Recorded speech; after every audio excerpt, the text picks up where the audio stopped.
Last Cast with Jason Christie. I'm here with Get Lemon Outdoors, and today we're going to talk about line sizes and just different types of line for all kinds of fishing. You know, the first thing that I want to say is everybody has, their line is kind of like their cars. Everybody has their own opinion. And there's probably not any that's just totally wrong, but I think there are some that are better than others. You know, whenever I'm going fishing, the first thing that I want to look at as far as line is the time of year. And then it's the kind of bait that I'm fishing. And that really tells me what line I need to be using. For instance, I'll start with an example.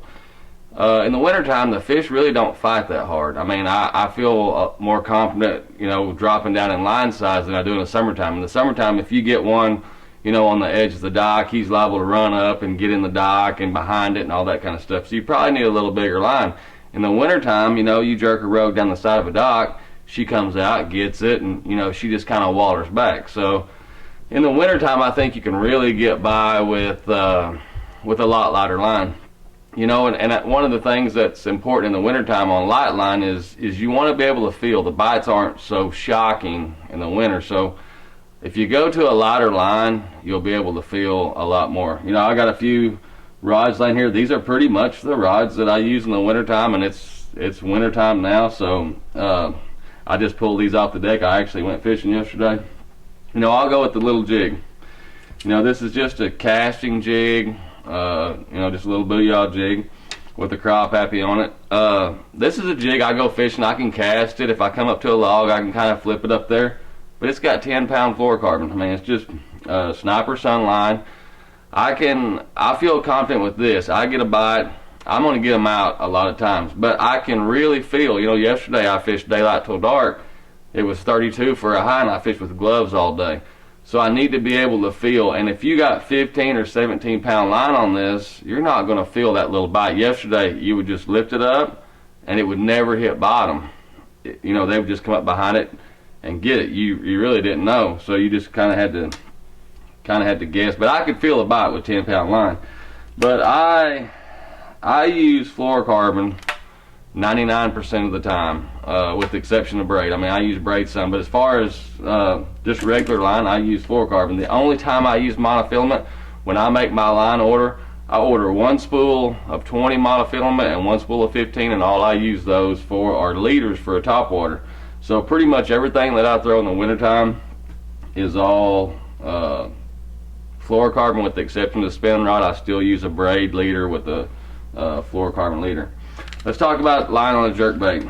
I pretty much, like out here on 10 killer. 10 killer is pretty clear, 4 or 5 foot visibility.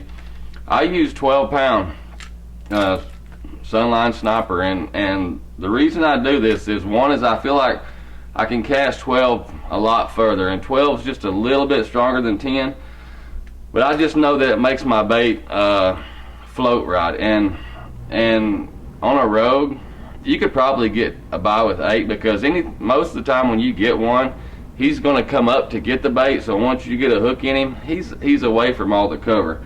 So I'm really not worried about using bigger line. Now, if I go to St. Clair in the summertime and I'm throwing a rogue and jerking it real fast, and you're getting a big smallmouth on, and he's doing flips and stuff like that, which can turn and get into your hooks and break your line, I may go up to 15.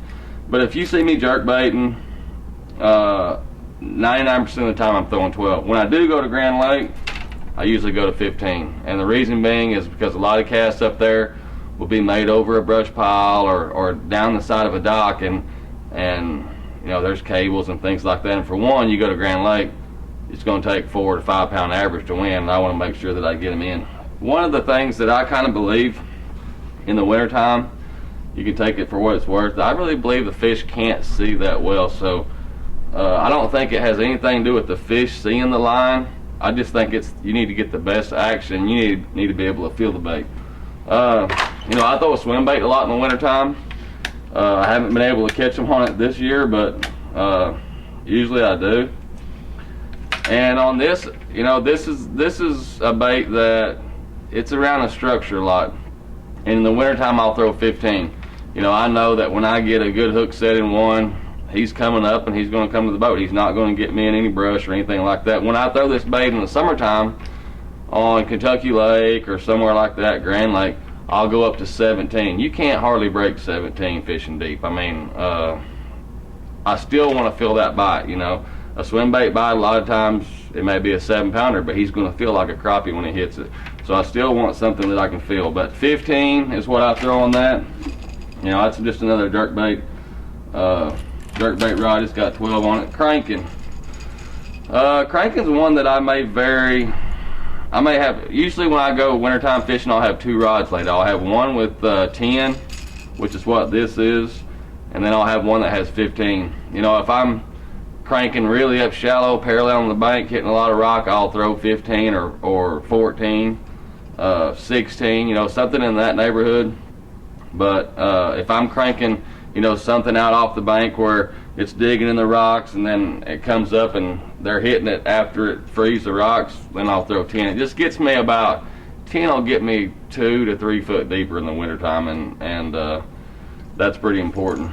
You know, the only other rod that I don't lay down here that I fish some in the wintertime is a flipping stick. I hardly ever flip in the summertime or in the fall with anything less than 25.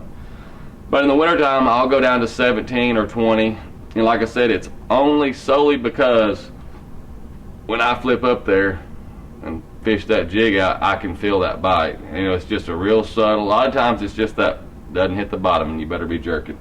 But that's pretty much my my line for my winter rods, and I hope you guys learned something. This is Jason Christie, Last Cast with Get a Limit Outdoors.